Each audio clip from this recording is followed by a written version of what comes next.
انشاءاللہ تعالی ہماری کوشش ہے کہ اپنے وقت پہ پروگرام ختم ہو، آخر پہ ہمارے معزز مہمان بھی گفتگو فرمائیں گے.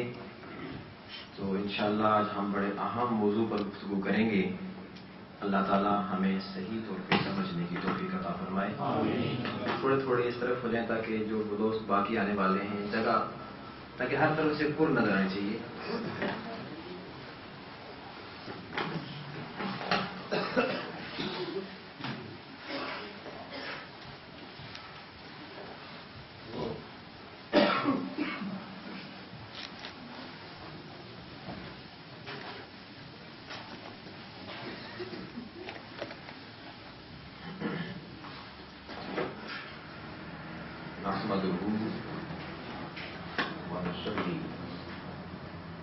ونسلم على سيدنا ومولانا محمد رسوله النبي الأمين المكين الحنين الكريم الرؤوف الرحيم. أما بعد، أعوذ بالله من الشيطان الرجيم. بسم الله الرحمن الرحيم. إنما حرم عليكم الميتة والدم ولحم الخنزير وما أهل به لغير الله فمن اضطر غير باغ ولا عاد فلا إثم عليه إن الله غفور رحيم. صدق الله مولانا العظيم. معزز حاضرین و سامعین، اللہ جل مجدہ کا بے پایاں لطف و احسان اور فضل و کرم ہے جس کی دی ہوئی توفیق سے ہم آج ماہانہ درس قرآن کی اس مبارک مجلس میں حاضر ہیں. اللہ جل مجدہ ہماری حاضری اپنی بارگاہ میں قبول فرمائے. میں نے سورہ بقرہ کی آیت نمبر 173 عنوان گفتگو کے طور پر تلاوت کرنے کی سعادت حاصل کی.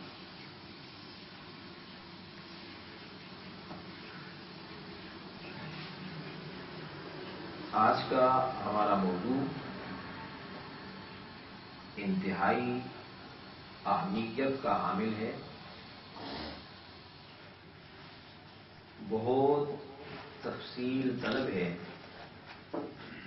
لیکن پوری کوشش کروں گا کہ وقت کے اندر اپنے موضوع کو سمیٹ سکوں.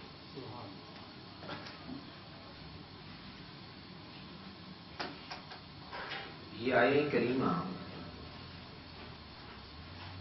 اس میں اللہ جل مجدہ نے ان جانوروں کا بیان فرمایا جو اللہ رب العزت نے ہمارے لیے حرام قرار دیے، لیکن صحیح طور پر اس آیہ کریمہ کا مفہوم نہ سمجھنے کے باعث بہت ہی غلط فہمیاں پیدا ہو جاتی ہیں، جس کے باعث گمراہی بھی جنم لیتی ہے، فتنے بھی پیدا ہوتے ہیں اور فرقہ واریت کو فروغ ملتا ہے. انشاءاللہ تعالی کوشش کریں گے کہ قرآن و سنت کی روشنی میں اس موضوع کو واضح کر دیا جائے تاکہ ذہنوں سے ہر قسم کا ابہام اور التباس ختم ہو جائے. یہ موضوع جتنا اہم ہے اتنا ہی زیادہ توجہ طلب ہے. اللہ جل مجدہ نے ارشاد فرمایا انما حرم علیکم المیتہ، کہ تم پر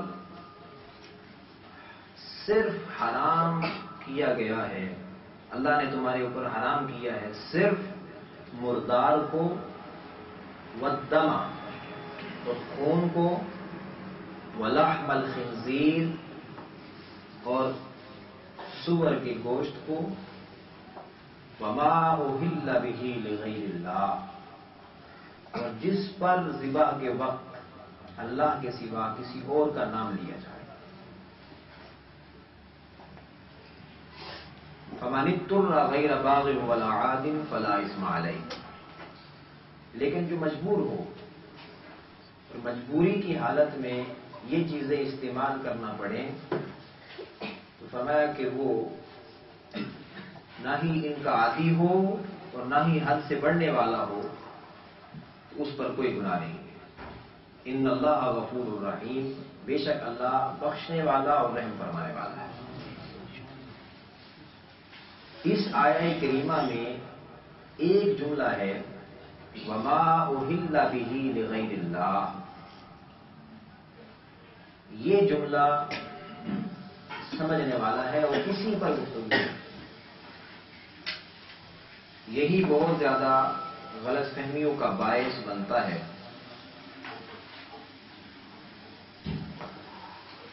لیکن تفصیل میں جانے سے قبل یہ بات سمجھنا انتہائی ضروری ہے کہ قرآن مجید کن حالات میں نازل ہوا اور قرآن مجید کے اندر کس طرح کے مضامین ہیں اور کن لوگوں کی اصلاح کے لیے قرآن آیا۔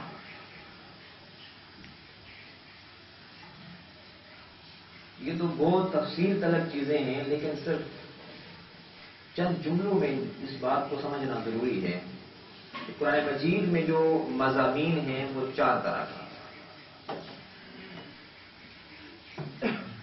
ایک عقائد ہیں، دوسرے احکام ہیں، تیسرے قصص ہیں، واقعات ہیں، اور چوتھے مثالیں۔ یہ چار چیزیں قرآن مجید میں موجود ہیں۔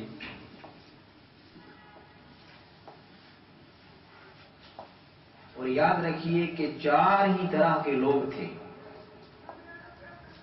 جو قرآن کریم جن کی اصلاح کے لیے آیا۔ ان میں مکہ اور گرد و نواح میں رہنے والے مشرکین تھے جو بتوں کی پوجا کرتے تھے، بتوں کو اپنا خدا سمجھتے اور خدا کا شریک سمجھتے، خدا کا برابر سمجھتے، بتوں کی عبادت بھی کرتے، بتوں کے لیے نذر بھی مانتے، بتوں کے لیے جانوروں کو قربان بھی کرتے تھے۔ دوسرا گروہ یہود کا تھا۔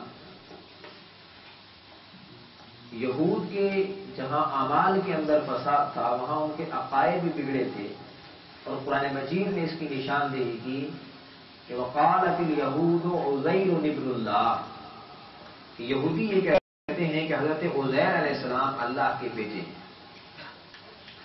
گویا نبی کی نسبت ان کا یہ عقیدہ اور ایمان تھا کہ نبی اللہ کا بیٹا ہے۔ گویا یہ غلو کرتے تھے، یہ اپنی انتہا پہ تھے، ایکسٹریم پہ جا چکے تھے۔ تیسرا گروہ عیسائیوں کا، عیسائی بھی عقائد کے اعتبار سے ان کا ایک عقیدہ تثلیث ہے کہ وہ تین خدا مانتے ہیں، اور حضرت عیسیٰ علیہ السلام کو بھی وہ خدا مانتے ہیں۔ وقالت النصارى المسیح ابن اللہ، عیسائی کہتے ہیں کہ حضرت عیسیٰ علیہ السلام اللہ کے بیٹے ہیں، وہ عیسیٰ علیہ السلام کو اللہ کا بیٹا سمجھتے ہیں۔ اور چوتھا ان کے گمراہ اور باطل عقائد کی اصلاح ہوتی چلی گئی اور وہ حق کو سمجھتے چلے گئے، اسلام قبول کرتے چلے گئے اور زمرہ مسلمین میں شامل ہوتے چلے گئے۔ یعنی مسلمان بنتے چلے گئے. جب بندے نے اسلام قبول کر لیا تو وہ پچھلے گروہوں سے خالی فارغ ہو گئے. اب ان کا پچھلے گروہ سے کوئی تعلق نہیں رہا. جو قرآن مجید کے احکام نازل ہوئے بنیادی طور پر وہ دو طرح سے کہ معاشرے میں، سوسائٹی میں کچھ غلط قسم کے رسم و رواج تھے، کچھ اصلاح طلب پہلو تھے جن کی اصلاح کرنا ضروری تھا، اور اللہ جل مجدہ نے خود ہی اصلاح فرمائی اور احکامات نازل فرمائے. اور دوسرا کبھی ایسا ہوتا تھا کہ صحابہ اکرام کوئی سوال کر دیتے، مسئلہ پوچھ لیتے، تو ان کے سوال کے جواب میں قرآن مجید کی آیتیں نازل ہوتی. تو عموماً یہ دو وجوہات ہوتی اور دو طریقے ہوتے. اس کی مختلف مثالیں موجود ہیں، لیکن چونکہ وقت کم ہے ہم اپنے اصلی موضوع کو ایک پورے سیکوینس کے ساتھ، ایک پوری ترتیب کے ساتھ اپنے موضوع کو سمجھنے کی کوشش کریں گے. کیونکہ جب تک ان سارے حالات کا جائزہ نہ لیا جائے، ان سارے حالات و واقعات کو جانا نہ جائے، اور وہ جو ضروری علوم ہیں قرآن مجید کو سمجھنے کے حوالے سے، جب تک ان علوم کو سیکھا نہ جائے تب تک قرآن کی سمجھ نہیں آتی. مغالطے پیدا ہوتے ہیں، غلط فہمیاں جنم لیتی ہیں اور امت ٹکڑوں میں تقسیم ہو جاتی ہے. ان علوم قرآنیہ میں سے دو بڑے اہم ہیں. ایک اسباب النزول کا علم ہے اور دوسرا ناسخ اور منسوخ کا علم ہے.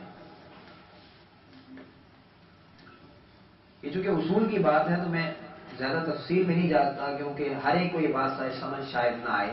لیکن اسباب النزول آسان الفاظ میں سمجھ لیجیے کہ وہ کیا سبب تھا جس کی وجہ سے قرآن کی آیت نازل ہوئی.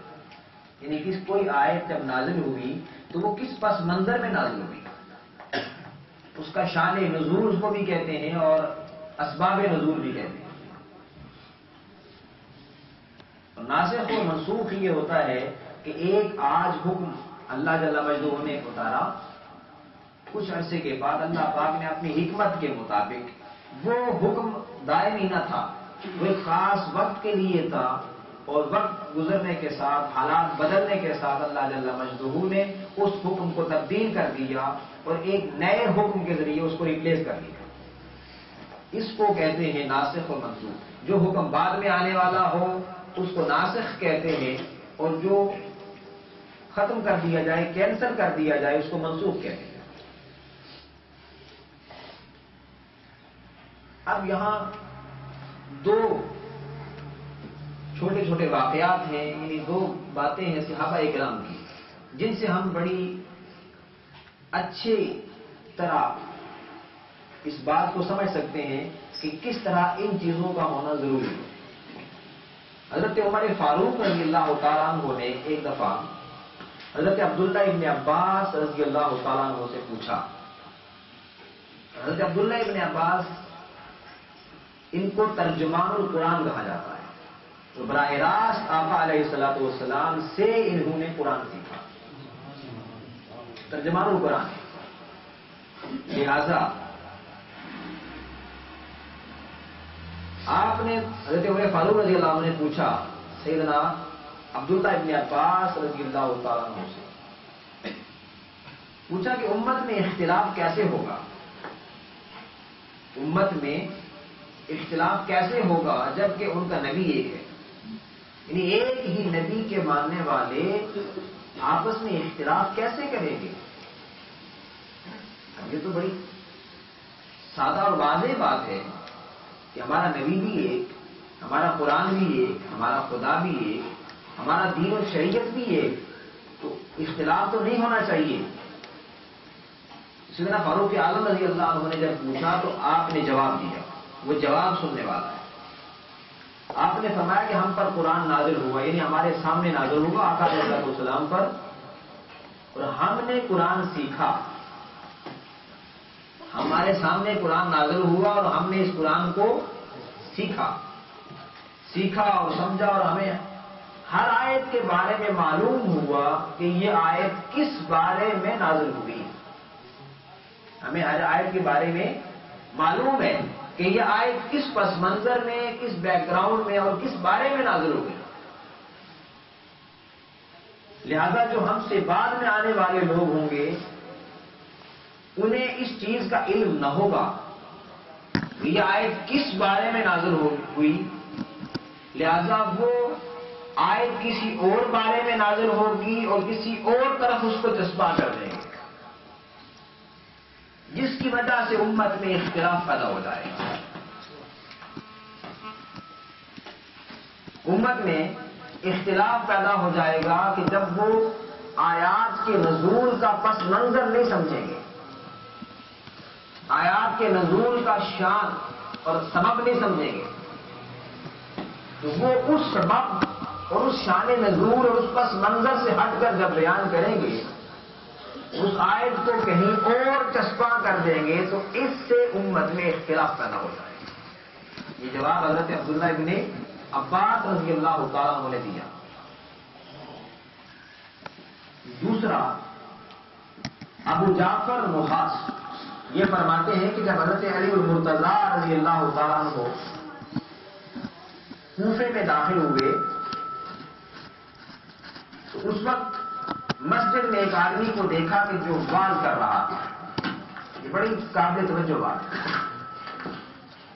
مسجد میں ایک شخص واز کر رہا تھا، تبلیغ کر رہا تھا، لوگوں کو درس دے رہا تھا. حضرت علی المرتضیٰ رضی اللہ تعالیٰ عنہ نے جب دیکھا تو پوچھا کہ یہ کون آدمی ہے،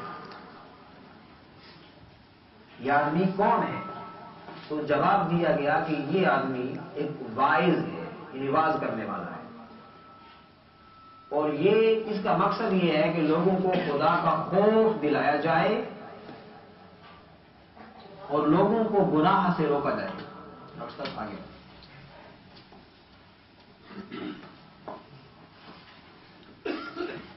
تو یہ ہمارے مہمان ہیں محترم ڈاکٹر انوار الحق صاحب، پی ایچ ڈی ڈاکٹر ہیں ماشاءاللہ، اور یہ نہایت ہمبل اور عاجز ان کے ساری والے ہیں اور بڑی علمی شخصیت ہیں، خوش آمدید کہتے ہیں انہیں. تو فرمایا کہ یہ کون شخص ہے؟ تو جواب دیا کہ یہ ایک واعظ ہے اور اس کا مقصد یہ ہے کہ لوگوں کو گناہوں سے روکے اور اللہ کا خوف دلائے. آپ نے فرمایا کہ اس کا مقصد خود نمائی ہے، اپنے آپ کو دکھانا مقصود ہے. جاؤ اور اس سے پوچھو کہ کیا اس کو ناسخ اور منسوخ کا علم ہے؟ لوگ گئے، اس سے پوچھا، اس نے کہا مجھے تو ایسا کوئی علم نہیں ہے. تو حضرت علی المرتضیٰ رضی اللہ تعالیٰ عنہ نے اس شخص کو واز کرنے سے روک دیا اور مسجد سے باہر نکال دیا. مسجد سے باہر نکال دیا. کیونکہ آقا علیہ السلام نے سیدنا علی المرتضیٰ کو فرمایا کہ انا مدینۃ العلم وعلی بابها، کہ میں علم کا شہر ہوں اور علی اس کا دروازہ ہے. تو وہ دروازہ علم کو معلوم تھا کہ جب بغیر علم کے گفتگو ہوگی تو اس سے معاشرے میں فساد پیدا ہوگا. وہ لوگوں کو خدا خوفی کی بنیاد پہ، گناہوں سے روکنے کی بنیاد پہ، دین کی تعلیم، واعظ، تبلیغ کی بنیاد پہ اصل میں امت میں انتشار پیدا ہو جائے گا. تو اس لیے آپ نے اس کو باہر نکال دیا. اب جب آپ کو یہ پس منظر اس بات کا سمجھ آ گیا تو اب ہم اپنی آیت کی طرف آتے ہیں جو میں نے آپ کے سامنے تلاوت کی. یہ سورہ بقرہ کی آیت نمبر 173 ہے. یاد رکھیے یہ آیت کریمہ قرآن مجید میں 4 مقامات پہ آئی ہے.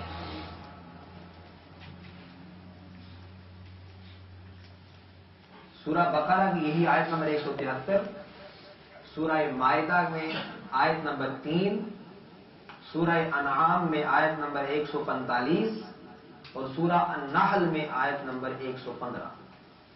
یہ 4 مقامات پہ یہ آیت آئی ہے. اس کے الفاظ تقریباً ملتے جلتے ہیں. ہم مختلف مقامات سے اس کے سیاق و سباق کو سامنے رکھتے ہوئے بات کرتے ہیں اور پھر اس کی تفصیل میں آئیں گے. یہ جو آیت کریمہ سورہ بقرہ میں ہے، اس سے پچھلی آیت کو دیکھیں تو اللہ پاک نے ارشاد فرمایا یا ایھا الذین آمنوا کلوا من طیبات ما رزقناکم، اے ایمان والو جو کچھ ہم نے تمہیں پاکیزہ رزق عطا کیا ہے اس میں سے کھاؤ. واشکروا للہ، اللہ کا شکر ادا کرو. کنتم ایاہ تعبدون، اگر تم اس کی بندگی کرتے ہو، اگر تم اس کی عبادت کرتے ہو تو پاکیزہ رزق کھاؤ، اللہ کا شکر ادا کرو. یہ 2 باتیں بڑی خاص ہیں. رزق پاکیزہ ہونا چاہیے. عبادت کی قبولیت کا دار و مدار حلال اور پاکیزہ رزق پر ہے. جب تک حلال رزق نہ کھائے آدمی کی کوئی عبادت قبول نہیں ہوتی.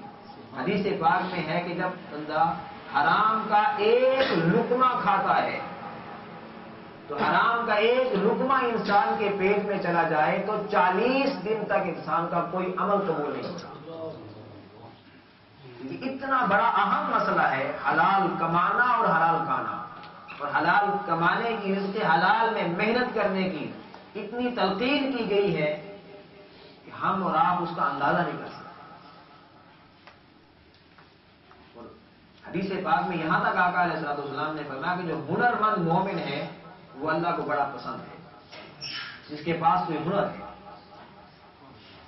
اور بعض تو ایسے گناہ ہیں، بعض ایسے گناہ جو نماز اور روزے اور عبادات سے معاف نہیں ہوتے، وہ صرف رزق حلال کے راستے، رزق حلال کمانے کی راہ میں جو انسان کو مصیبتیں مشقتیں جھیلنی پڑتی ہیں، اس مصیبت اور مشقت کی وجہ سے معاف ہو جاتے ہیں. تو لہذا اللہ پاک نے ہمیں رزق حلال کمانے اور کھانے کا حکم دیا ہے. اب اس آیت کریمہ کے فوری بعد فرمایا انما حرم علیکم المیتۃ والدم ولحم الخنزیر. یہ ساری آیت کریمہ کہ اس نے تمہارے اوپر صرف حرام کیا ہے یہ چیزیں.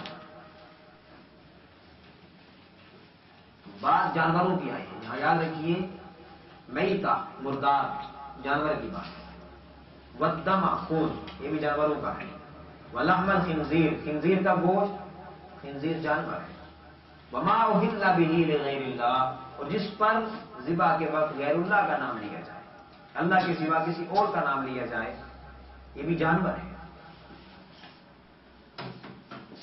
دوسرے مقام پہ سورہ المائدہ آیت نمبر 3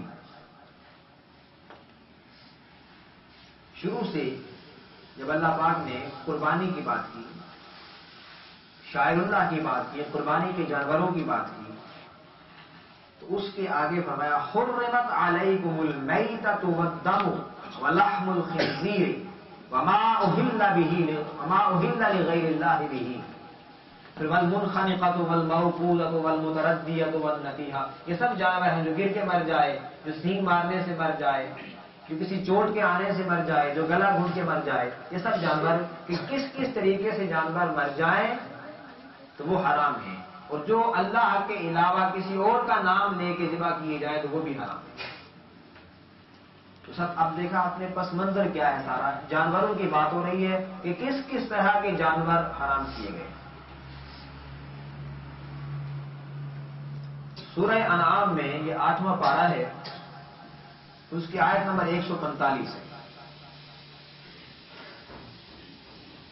مشرکین جو غیر مسلم تھے وہ اور یہود اپنے طور پر کچھ جانوروں کو اپنے لیے حرام قرار دیتے تھے اور کچھ جانوروں کو حلال قرار دیتے تھے.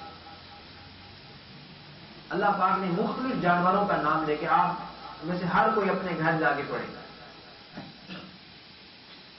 یہ 8واں پارہ اس کا 4تھا رکوع ہے. مختلف جانوروں کے نام گنوائے کہ کیا یہ مرد ان نر جو ہیں وہ حرام ہیں یا مادہ حرام ہے. کہ نر ہونے کی بنا پہ حرام ہے یا مادہ ہونے کی بنا پہ حرام ہے. اگر تو نر ہونے کی بنا پہ حرام ہے تو پھر سب کو حرام ہونا چاہیے تھا.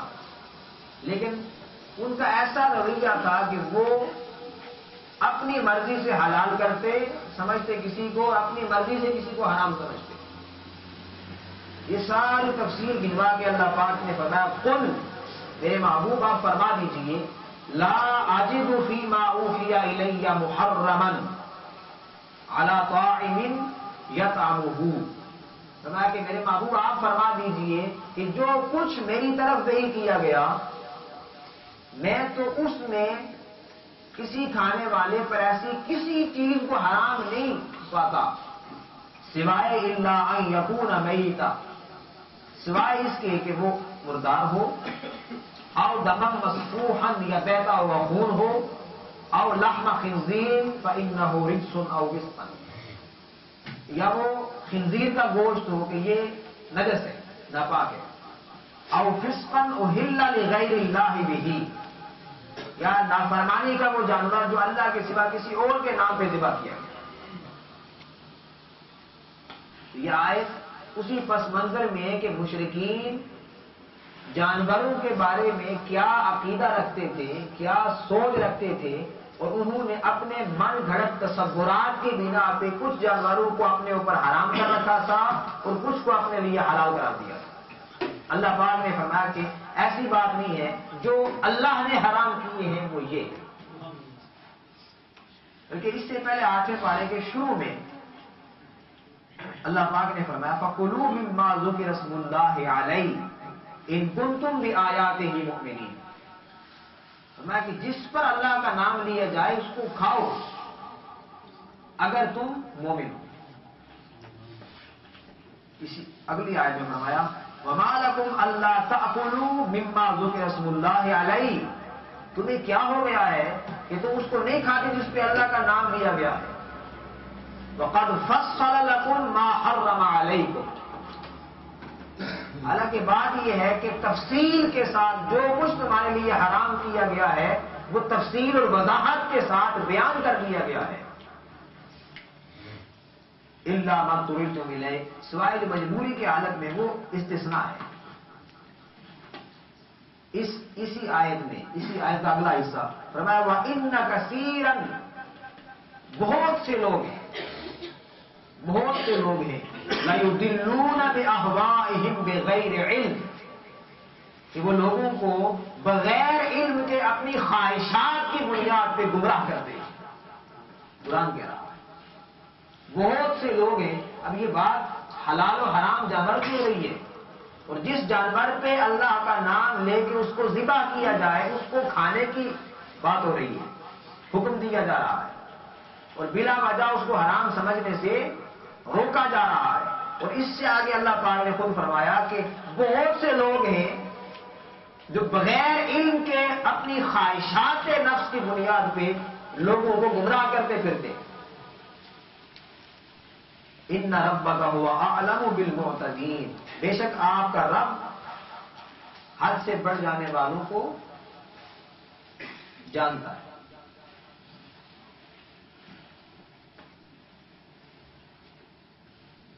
پھر یہ آیہ کریمہ آخری مرتبہ سورہ النحل میں آئی. سورہ النحل میں بھی مضمون وہی چلتا ہے. یہ آیت نمبر 115 ہے. اس سے پچھلی آیت نمبر 114 میں فرمایا فَكُلُوا مِمَّا رَزَقَكُمُ اللَّهُ حَلَالًا طَيِّبًا، جو اللہ نے تمہیں رزق دیا ہے حلال اور پاکیزہ طریقے سے اسے کھاؤ. وَاشْكُرُوا نِعْمَتَ اللَّهِ، اور اللہ کی نعمت کا شکر بجا لاؤ. إِن كُنتُمْ إِيَّاهُ تَعْبُدُونَ، اگر تم اسی کی عبادت کرتے ہو.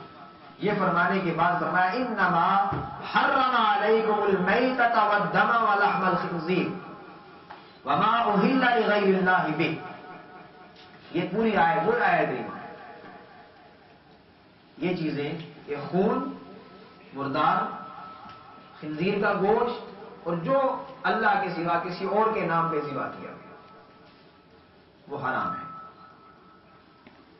اب آپ نے سیاق و سباق کے پس منظر میں اب اسی آیت کریمہ کی اگلی آیت 100 آیت نمبر 116 اللہ پاک نے فرمایا وَلَا تَقُولُوا لِمَا تَصِفُ أَلْسِنَتُكُمُ الْكَذِبَ هَذَا حَلَالٌ وَهَذَا حَرَامٌ۔ فرمایا یوں نہ کہو اپنی زبان جس طرح تمہیں کہتی ہے، بس زبان کے پیچھے چل پڑتے ہو اور کہتے ہو کہ یہ حلال ہے اور یہ حرام ہے۔ یہ حلال اور حرام وہ نہیں جو تم سمجھتے ہو یا کہتے ہو، بلکہ حلال یا حرام وہ ہوتا ہے جس کو اللہ کہتا ہے، حرام وہ ہے جس کو اللہ حرام قرار دے، اور حرام وہی، حلال وہی ہے جس کو اللہ حلال قرار دے۔ کسی کے کہنے سے نہ کوئی شے حرام ہوتی ہے اور نہ کوئی شے حلال ہوتی ہے۔ یہ چاروں مقامات میں نے آپ کو سیاق و سباق سے پڑھ کے سنائے۔ کہیں ایک جگہ بھی آپ دیکھیں تو اس سے مراد ساری جگہ پہ جانور لیے گئے، یعنی جانوروں کی بات ہو رہی ہے، حلال کھانے کی بات ہو رہی ہے، اور اس ضمن میں جو فرمایا جا رہا ہے کہ حرام سے بچو اور حرام یہ چیزیں۔ اب آپ کہیں یہ نہ سمجھنا کہ صرف یہی حرام ہے اور کچھ حرام نہیں ہے۔ حرام وہ چیزیں جو ہیں وہ قرآن مجید کے مختلف مقامات پہ، جیسے شراب ہے، جوا ہے، زنا ہے، بدکاری ہے، یہ اپنے اپنے مقام پہ الگ آئی ہیں۔ یہ وہ صرف میں نے بتایا جانوروں کی بات، جانوروں کی بات کہ کون سے جانور حرام ہے، اور وہ سے جانور اور بھی ہیں جن کا حدیث پاک میں ذکر آیا ہے، جیسے کتا ہے، گدھا ہے، اور یہ چیزیں ساری ان کا مختلف مقامات پہ ذکر آیا۔ لیکن یہ جو غلط فہمی جملہ پیدا کر رہا ہے وما اہل بہ لغیر اللہ، یہ جملہ جس پر اختلاف ہو جاتا ہے اور امت اختلاف کا شکار ہو جاتی ہے۔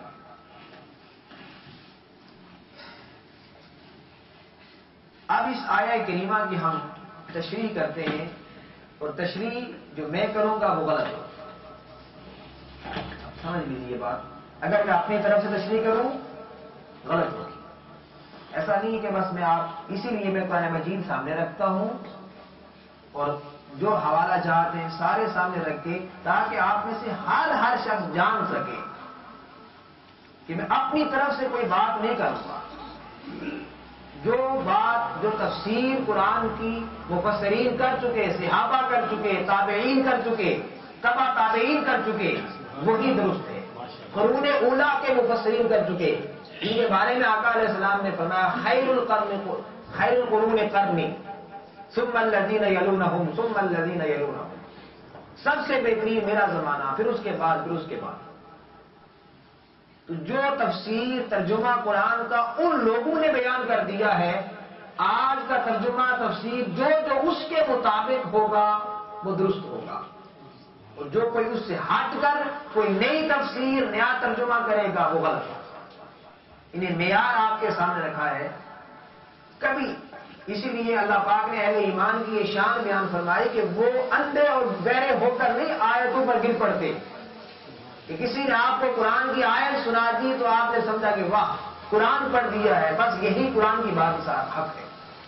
یہ سمجھنا ضروری ہے کہ یہ جو علم منتقل ہو رہا ہے، یہ آیا علم کس کے ذریعے سے منتقل ہو رہا ہے، وہ افراد کون ہیں جن کے ذریعے سے اسلام اور دین منتقل ہو رہا ہے۔ اسی لیے امام مسلم رحمۃ اللہ تعالی علیہ اپنے مقدمہ میں یہ جو ائمہ حدیث ہوتے ہیں، جو رجال جن سے حدیثیں لی جاتی ہیں، ان کو فرماتے ہیں جو سلسلہ ہے، سند ہے، اس کو کہتے ہیں کہ ان الاسناد من الدین، یہ جو اسناد ہیں یہ اصل میں دین ہے۔ اور فرمایا کہ دیکھو، علم لینے سے پہلے دیکھو کہ میں کس سے علم لے رہا ہوں، اس کی اتھارٹی کیا ہے، اس کا دین میں مقام کیا ہے، اس کی اپنی حیثیت کیا ہے، دینی مرتبہ کیا ہے، اس کا اپنا سورس کیا ہے۔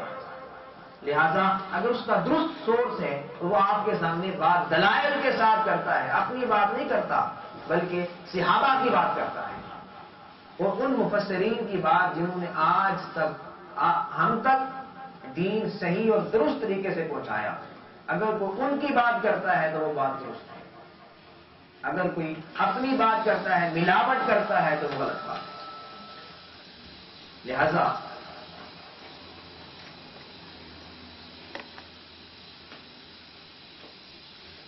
اس میں جو غلط فہمی وما اہل بہ لغیر اللہ، اس میں غلط فہمی کیا پائی جاتی ہے؟ وہ یہ کہ جو جانور کسی اور اللہ کے سوا کسی اور کے نام کے ساتھ منسوب ہو جائے، کسی اور کے نام کے ساتھ منسوب ہو جائے، غلط فہمی یہ پائی جاتی ہے کہ وہ بھی حرام ہو جاتا ہے۔ وہاں ذبح کے وقت اللہ کے سوا کسی اور کا نام لینے کی بات نہیں ہے، یعنی یہ غلط فہمی پیدا کی جاتی ہے۔ آئیے ہم ایک ایک کر کے مختلف مفسرین کو دیکھتے ہیں۔ سب سے پہلے تفسیر طبری، یہ 4 صدی ہجری میں لکھی گئی۔ اگر ایک ایک چیز بتانے لگوں تو ٹائم بہت زیادہ لگ جائے گا۔ یہ ساری تفسیریں وہ ہیں جو قرون اولیٰ میں لکھی گئی، ایک آدھ کے سوائے لا ماشاءاللہ۔ فرمایا وما اہل بہ لغیر اللہ کا معنی فرماتے ہیں فإنہ یعنی بہ وما ذبح للآلہۃ والأوثان۔ وما اہل کا معنی ہے جو ذبح کیا گیا جھوٹے خداؤں کے نام پر، والاوثان یعنی بتوں کے نام، یسمى علیہ بغیر اسمہ۔ امام طبری فرماتے ہیں یعنی اس پر اللہ کے سوا کسی اور کا نام لیا گیا ذبح کرتے ہوئے، او قصد بہ غیرہ من الاصنام، یا اللہ کے سوا کسی اور کا ارادہ کیا گیا یعنی بتوں کا، مینشن کیا انہوں نے بتوں کا۔ فرماتے ہیں جو احلال سے اہلنا، یہ لفظ احلال سے بنا ہے اور اس کا معنی ہے آواز بلند کرنا۔ جب بچہ روتا ہے بچے کی آواز بلند ہوتی ہے، اس کو بھی احلال کہتے ہیں۔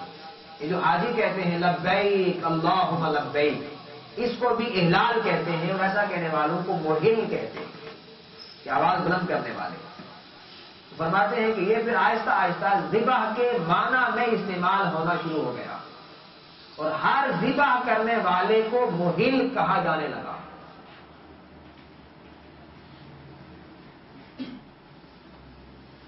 فرماتے ہیں وما اہل بہ لغیر اللہ کا معنی ہے ما ذبح لغیر اللہ، جو اللہ کے سوا کسی اور کے لیے ذبح کیا گیا ہے، اللہ کے سوا کسی اور کے لیے ذبح کیا گیا ہے۔ حضرت مجاہد بہت بڑے امام تفسیر، حضرت عبداللہ ابن عباس کے شاگرد رضی اللہ تعالیٰ عنہ، فرماتے ہیں اس کا معنی یہ ہے ما ذبح لغیر اللہ، جو اللہ کے سوا کسی اور کے لیے ذبح کیا گیا۔ حضرت عبداللہ ابن عباس خود فرماتے ہیں اس کا معنی یہی ہے۔ حضرت ضحاک، یہ سارے میں نام صرف گروا دیتا ہوں، یہ سارے وہی مفسرین ہیں جو قرون اولیٰ کے تابعین میں سے۔ حضرت ضحاک، اس کے بعد حضرت عطا، حضرت ربیع، یہ سارے فرماتے ہیں کہ اس کا معنی یہ ہے کہ ما ذبح لغیر اللہ، جو اللہ کے سوا کسی اور کے لیے ذبح کیا گیا۔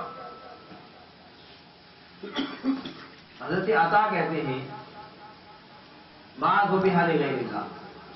حضرت ربیع نے کہا کہ ما ذکر علیہ غیر اسم اللہ، کہ جس پر اللہ کے سوا کسی اور کا نام لیا گیا، یعنی ذبح کے وقت اللہ کے سوا کسی اور کا نام جس پہ پکارا گیا۔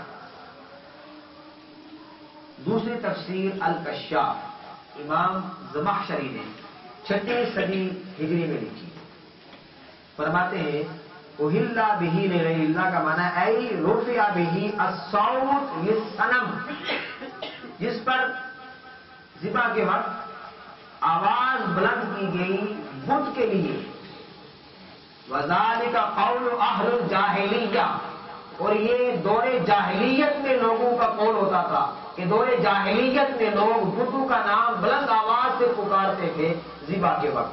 باسم اللات والعزیٰ، نام بھی بتا دیا بتوں کا کہ وہ کہتے تھے باسم اللات والعزیٰ، یعنی لات اور عزیٰ کے نام سے ہم ذبح کر رہے ہیں۔ لات اور عزیٰ، یہ 2 بتوں کے نام۔ تفسیر الکبیر، امام رازی کی تفسیر ہے، 7ویں صدی ہجری میں آپ نے لکھی ہے۔ فرماتے ہیں اس کا معنی ہے ما ذبح للاسنام، یعنی جو بتوں کے لیے ذبح کیا جاتا ہے۔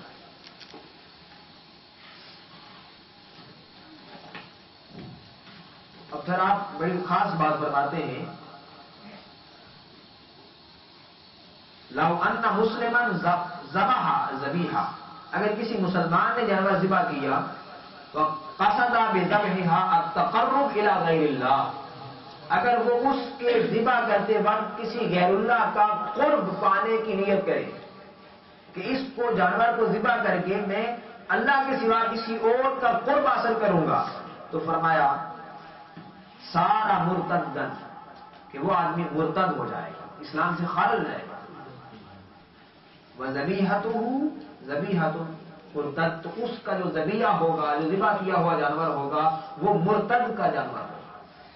کہ کوئی مسلمان بھی اگر اللہ کے سوا کسی اور کے لیے ذبح کرے، کسی اور کی تعظیم کے لیے، کسی اور کا قرب پانے کے لیے، قرب تو صرف اللہ کا پایا جاتا ہے، یاد رکھیے قرب صرف اللہ۔ لہذا جانور ذبح کرنے کی نیت کیا ہوتی ہے؟ ہم کہتے ہیں بسم اللہ اللہ اکبر، اس جانور کو زندگی اللہ نے دی ہے اور ہم اللہ ہی کے نام سے اس کو ذبح کرتے ہیں۔ سبحان اللہ۔ کسی اور، چونکہ کوئی اور اس کی زندگی کا مالک نہیں ہے، لہذا کسی اور کے لیے ذبح کر نہیں سکتے۔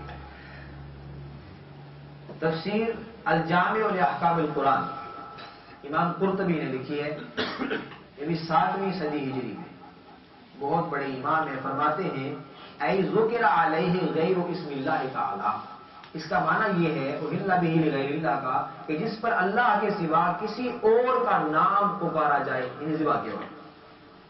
وہی ذبیحۃ المجوسی والوثنی والمعطل، یہ جو جانور ذبح کرنے والا، یہ جس طرف اشارہ کیا جا رہا ہے، فرماتے ہیں یہ اس کسی مجوسی کا ذبح کیا ہوا جانور ہے، یا بت پرست کا ہے، یا والمعطل، یا کسی بد عقیدہ کا ہے، اس کا عقیدہ ہی کوئی نہیں ہے۔ فرماتے ہیں جو بت پرست ہے یذبح للوثن، تو وہ بت کے لیے ذبح کرتا ہے، والمجوسی للنار، اور جو مجوسی ہے آتش کی پوجا کرنے والا، آگ کی پوجا کرنے والے کو مجوسی کہتے ہیں، تو فرمایا وہ اپنی آگ کے لیے ذبح کرتا ہے، والمعطل لا یعتقد شیئا، جو جس کا کوئی عقیدہ اور ایمان نہیں ہے، تو وہ کسی کے لیے ذبح نہیں کرتا، وہ صرف اپنی ذات کے لیے کرتا ہے۔ واضح طور پہ بتا دیا کہ اس سے مراد کیا ہے، جو کفار اپنے بتوں کے لیے کرتے ہیں۔ تفسیر ابن کثیر یہی معنی بیان فرماتے ہیں، وما ذبح علی غیر اسمہ تعالی من الانصاب والانداد والازلام، بتوں کے لیے انصاب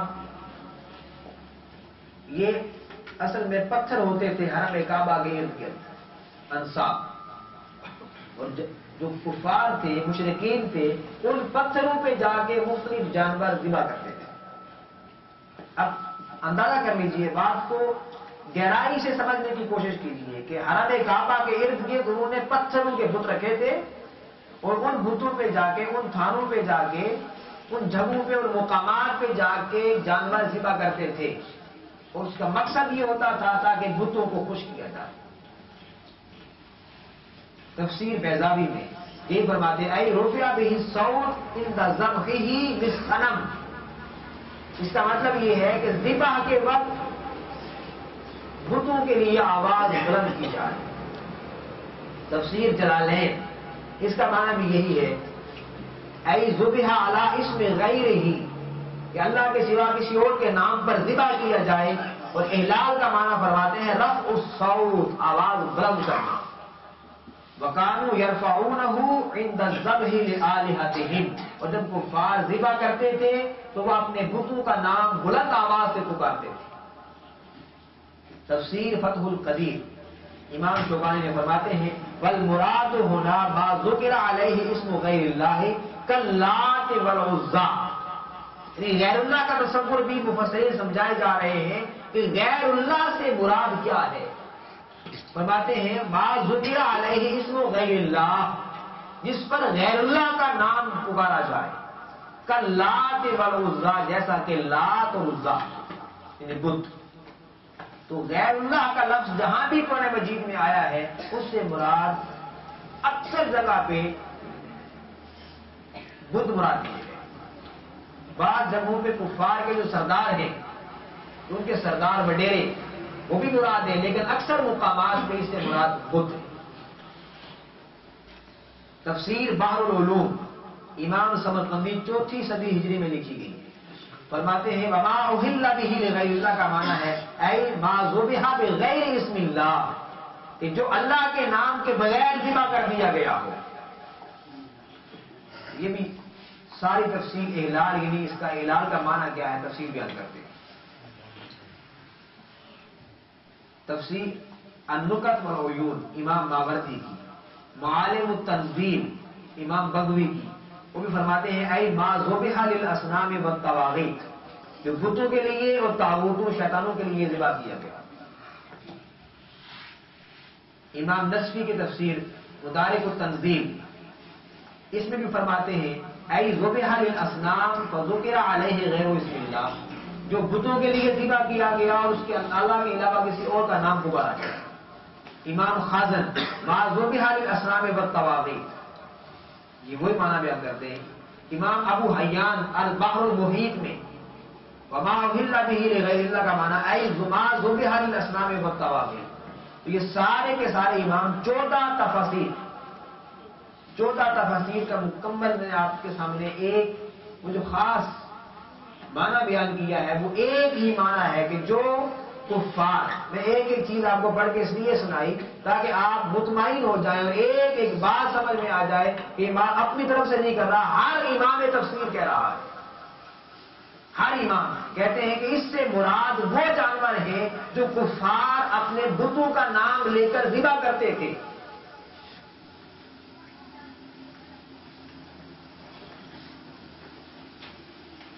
جب یہ بات یہاں آپ کو سمجھ آ گئی، اس سے مغالطہ کیا پیدا ہوتا ہے، آج اس موضوع کو بیان کرنے کی اہمیت اور ضرورت کیا ہے، یہ بات سمجھنا ضروری ہے. اس سے جو مغالطہ پیدا ہوتا ہے وہ یہ کہ وما اہل بہ لغیر اللہ کی غلط تفسیر کر کے، غلط تشریح کر کے اس سے یہ بھی مراد دیا جاتا ہے کہ جو جانور بھی کسی اور کے ساتھ منسوب ہو جائے، خواہ وہ کسی اللہ کے نیک بندے کے ساتھ منسوب ہو جائے، جیسے آپ کسی مزار میں جا کے کوئی بکرا جانور ذبح کریں، 11ویں شریف کے لیے ذبح کریں، کوئی اور کسی نیک مقصد کے لیے، ایصال ثواب کے لیے کرتے ہیں، تو فرماتے ہیں کہ یہ اہل بہ لغیر اللہ کے تحت یہ سارے کا سارا چونکہ غیر اللہ کے لیے ہے جو حرام کرا دیا گیا ہے. یہ سارے کا سارا ایک ایسا فتنہ پیدا ہو جاتا ہے کہ نہ غیر اللہ کا مفہوم سمجھ میں آتا ہے اور نہ قرآن کی بات سمجھ میں آتی ہے. امت مسلمہ بغیر سوچے سمجھے انتشار کا شکار ہو جاتی ہے. لہذا ہمیں سمجھنا یہ ہے، اب آپ مثال کے طور پر درس قرآن کے ساتھ ہماری 11ویں شریف کی محفل ہے، اب اس بات کا تجزیہ کرے گا. ہم اگر 11ویں شریف کے لیے یا کسی اللہ کے نیک بندے کے مزار پر کوئی جانور ذبح کرتے ہیں تو اس کا مقصد کیا ہوتا ہے؟ کفار کا میں نے آپ کے سامنے سمجھایا کہ مقصد یہ ہوتا تھا صرف اور صرف کہ اس سے ان کے بت راضی ہو جائے، انہیں ان بتوں کا قرب نصیب ہو جائے. وہ کہتے تھے ما نعبدہم الا لیقربونا الی اللہ زلفیٰ، کہ ہم تو ان بتوں کی عبادت صرف اس لیے کرتے ہیں تاکہ ہمیں یہ اللہ کے قریب کر دیں. الفاظ سمجھنے والے قرآن کی آیت ہے.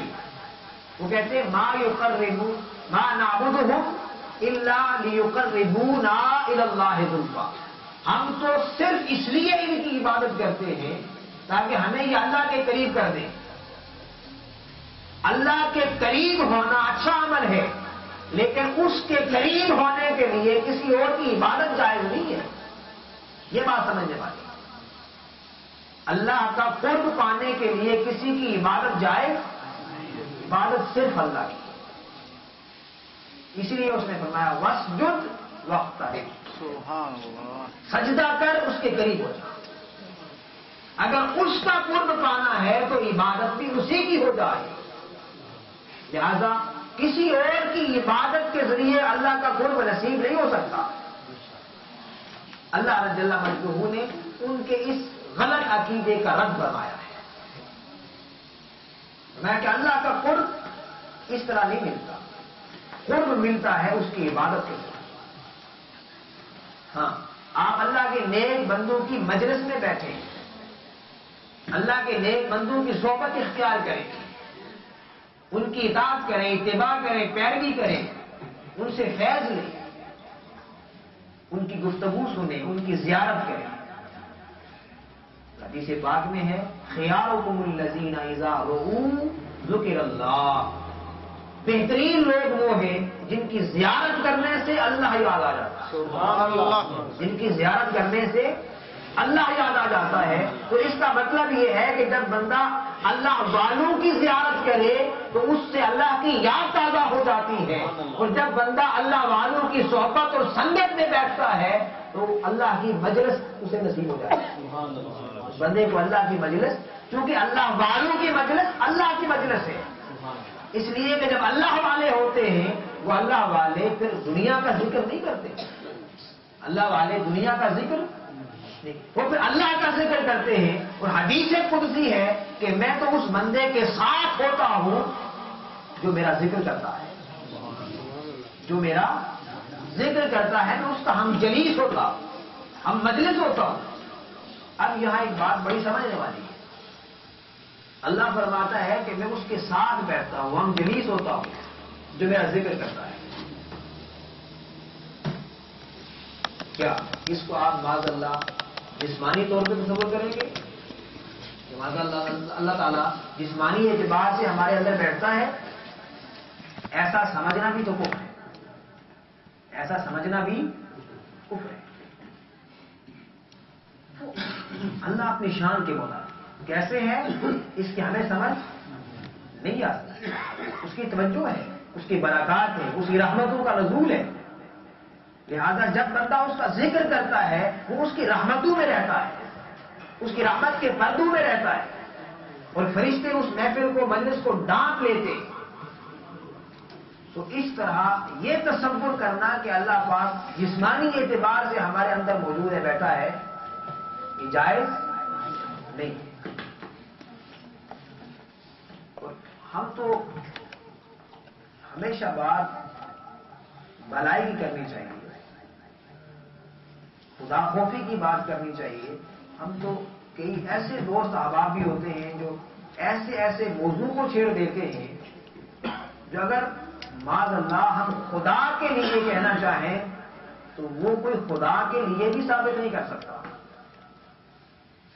ایسے حاضر ناظر کا موضوع چھیڑ دیتے ہیں. اس موضوع کو چھیڑنے کی ضرورت نہیں کہیں بھی. یاد رکھیے ایسے موضوع پر بات نہ کیا کریں. حضور صلی اللہ علیہ وسلم حاضر اور ناظر ہیں یا نہیں ہیں؟ ہم اپنی عقل کے پیمانے پہ آقا کی شانوں کو کیوں پرکھتے ہیں؟ ہم اپنی عقل کے پیمانوں پر حضور کی شان کو کیوں پرکھتے ہیں؟ اگر ایک زور دے گا کہ حضور حاضر ناظر ہیں تو دوسرا کہے گا حاضر ناظر نہیں ہے. دونوں دلائل لے کے آمنے سامنے آ جائیں گے، ایک امت انتشار کا شکار ہو جائے گی. یاد رکھیے جس طرح خدا کی عظمت سمجھ میں نہیں آ سکتی، مصطفیٰ تو خدا کے محبوب ہیں. حضور کی عظمت کیسے انسان کی سمجھ میں آ جائے؟ لہذا اس نے ایک معیار دیا، الحمدللہ رب العالمین، وہ سارے جہانوں کا رب ہے. تو جہاں جہاں تک اللہ کی ربوبیت کا فیض پہنچ رہا ہے، وما ارسلناک الا رحمۃ للعالمین، وہاں تک حضور کی رحمت کا فیض پہنچ رہا ہے. بے شک. کیسے پہنچ رہا ہے اس پر بحث کرنے کی ضرورت کیا ہے؟ کائنات کا کوئی ذرہ نہیں جو مصطفیٰ کے فیض سے معلوم ہو جائے. سبحان اللہ. کائنات کا کوئی ایک گوشہ نہیں جو مصطفیٰ کے فیض سے معلوم ہو، کائنات کا ذرہ ذرہ جب امت مصطفیٰ میں شامل ہے تو ہر امتی کو حضور کا فیض پہنچ رہا ہے، لہذا اس پر بحث قطعاً نہیں کرنی چاہیے کہ کیسے پہنچ رہا ہے۔ اس پر پھر آگے بحثیں چھڑ جاتی ہیں، درود و سلام کی باتیں چھڑ جاتی ہیں، اور پھر یا رسول اللہ پر ہم ایک دوسرے سے جگڑنا شروع کر دیتے ہیں۔ کتنے صدہا افسوس کی بات ہے۔ تو یہ بھی اصل میں کم علمی کی بنیاد پہ ہوتا ہے، اصل میں کم علمی کی بنیاد پہ ہوتا ہے، اور یہ دلائل دیے جاتے ہیں۔ اس طرح میں نے آپ کو بتایا نا کہ اہل بہ لغیر اللہ، جو غیر اللہ کے نام کے ساتھ منسوب ہو جائے وہ حرام ہو گیا۔ یہ بھی ہمارا اپنا بنایا ہوا ایک معیار ہے، ایک پیمانہ ہے۔ قرآن نے کہیں بیان نہیں کیا، یہ صحابہ نے کہیں نہیں بیان فرمایا، اہل بیت اور صحابہ اور تابعین، تبع تابعین اور ائمہ مفسرین نے کہیں اس کو بیان نہیں کیا کہ جو جانور کسی غیر کے نام کے ساتھ منسوب ہو جائے وہ حرام ہے۔ اس طرح تو آپ کتنے گھروں میں اپنے کسی بیٹے کے نام جمع کر دیتے ہیں، کسی بیٹی کے نام کر دیتے ہیں۔ تو اس طرح تو جو پھر صرف جانوروں سے ہٹ کر پھر ہم آگے اتر آتے ہیں کہ جو نیاز ہے، نظر ہے، یہ سب حرام ہو جاتے ہیں، اور معاذ اللہ ان کا کھانا ایسا ہے جیسا خنزیر کا کھانا، اور پھر ان کو ہم تشبیہ دیتے ہیں جیسے جو کفار ہیں اپنے بتوں کے سامنے پھل فروٹ کھانا رکھتے ہیں، اس کو معاذ اللہ ہم اس کے ساتھ تشبیہ دینے پہ اتر آتے ہیں۔ وجہ میں نے بتایا کہ ساری کی ساری کم علمی کی بنیاد پہ ہوتا ہے، کم علمی کی بنیاد پہ۔ اب میں نے آپ کو تجزیہ کر کے بتایا کہ کفار جو کچھ ان کے سامنے رکھتے ہیں، جو کھاتے ہیں، جو ان کے لیے ذبح کرتے ہیں، اس کا مقصد یہ ہے کہ وہ انہیں کو خدا سمجھتے ہیں، وہ انہیں کو خدا سمجھتے ہیں، اور خدا سمجھ کے ان کے سامنے سب کچھ نشاور کر دیتے ہیں۔ مگر جب ہم حضور غوث اعظم رضی اللہ عنہ کی 11ویں منعقد کرتے ہیں تو اس کا مقصد صرف کیا ہوتا ہے، بنیادی تصور سمجھ لیجیے، یہ ساری محفل، سارا کھانا پکانا طعام، اس کا ثواب حضور غوث اعظم کی روح کو ہم منتقل کرتے ہیں۔ یہ سب اللہ کی رضا کے لیے کیا، جانور ذبح کیا تو بھی اللہ کی رضا کے لیے، کھانا پکایا کھلایا تو بھی اللہ کی رضا کے لیے، اور اس کا ثواب جو ہم نے پہنچایا وہ حضور غوث پاک کی روح کو پہنچایا۔ کہیں اور کسی مزاج میں جانور ذبح کیا، دیگ پکائی، تقسیم کی، اس کا مقصد بھی صرف یہ ہے کہ اس کا ثواب اس بلی کی روح کو پہنچ جائے اور اس سے اللہ کی رضا حاصل ہو جائے، سبحان اللہ، قرب اللہ کا نصیب ہو جائے، رضا اللہ کی نصیب ہو جائے، اور ثواب اس ولی کو مل جائے۔ اور بعض دفعہ جب ہم کسی خاص ولی کے پاس جا کے وہاں جب کرتے ہیں کہ وہاں فرض کریں کہ آپ میں سے کسی نے کہا جی میرا یہ کام ہو جائے، تو ہم داتا صاحب رحمۃ اللہ علیہ یا حضور خواجہ معین الدین چشتی رحمۃ اللہ علیہ کے دربار پہ ہم وہاں دیکھ بانٹیں گے۔ ابھی بات سمجھیے، کیا ہم ان کو خدا سمجھتے ہیں؟ دیکھ بانٹنے کا مقصد کیا ہے کہ وہ ایسے مقامات ہیں جہاں پر بے شمار لوگ فقراء غریب لوگ ایسے ہوتے ہیں جو جنہیں کھانا میسر نہیں ہوتا، بے شمار لوگ ایسے ہوتے ہیں، بے شمار لوگ ایسے ہوتے ہیں جنہیں کھانا میسر نہیں ہوتا، وہ وہیں سے کھانا کھا کے اپنا وقت گزارتے ہیں۔ تو وہاں تقسیم کرنے کا، اس جگہ کو متعین کرنے کا صرف مقصد یہ ہے کہ وہاں تمہیں کثرت کے ساتھ فقراء آتے ہیں تاکہ ان فقراء کو کھانا تقسیم ہو جائے، اس کا ثواب اس ولی کی روح کو پہنچ جائے، اور یہ اللہ کی رضا کے لیے ایک کام ہوتا ہے۔ صرف اور صرف مقصد یہ ہوتا ہے۔ اور تمام ائمہ نے، حضرت شاہ عبد العزیز رحمۃ اللہ تعالی علیہ نے اپنی تفسیر میں، کیونکہ اپنے فتاویٰ میں اپنے والد گرامی حضرت شاہ ولی اللہ رحمۃ اللہ علیہ کے حوالے سے فرمایا کہ یہ جو نظر ہے، اب نظر یاد رکھی جائے، ایک بات سمجھنے والی، ایک ہوتی ہے نظر شرعی جس کو شریعت میں نظر کہا جاتا ہے، اور ایک ہوتا ہے عرف عام میں آپ جس کو نظر کہہ دیتے ہیں، نظر نیاز۔ جب ہم اس دونوں میں فرق نہیں کریں گے تو یہاں پھر گمراہی اور فتنہ پیدا ہوگا۔ شریعت کی نظر کیا ہے کہ کسی ایسی چیز کو جو آپ پر واجب نہیں تھی، آپ کا کوئی کام تھا اور آپ نے اس کام کے بدلے میں وہ غیر واجب چیز اپنے اوپر واجب کر دی. مثال کے طور پہ آسان الفاظ میں سمجھا رہا ہوں. مثال کے طور پہ آپ میں سے کسی نے, اس کو منت بھی کہتے ہیں, منت اور نظر ایک ہی معنی میں. آپ میں سے کسی نے یہ نظر مانی کہ اگر میرا یہ کام ہو جائے, کو کسی کا ویزا لگنا ہے, میرا ویزا لگ جائے تو میں 3 دن کے روزے رکھوں گا. یہ شرعی منت ہے. اس منت کا پورا کرنا لازم ہے, یہ واجب ہو جاتی ہے, اس کا پورا کرنا لازم ہے. اس کے احکام فقہ میں بے شمار آئے, وہ تفصیل آئی ہے اس میں. تو حدیث پاک میں اس کی تاکید آئی ہے کہ جب کوئی نظر مانے تو اس پر لازم ہے کہ اس کو پورا کرے. تو نظر آپ نے مانی کہ اگر میرا یہ کام ہو جائے تو میں اتنی نمازیں پڑھوں گا, نفل نماز, اتنے نفل پڑھوں گا, میں اتنے روزے رکھوں گا, میں اتنا صدقہ و خیرات کروں گا.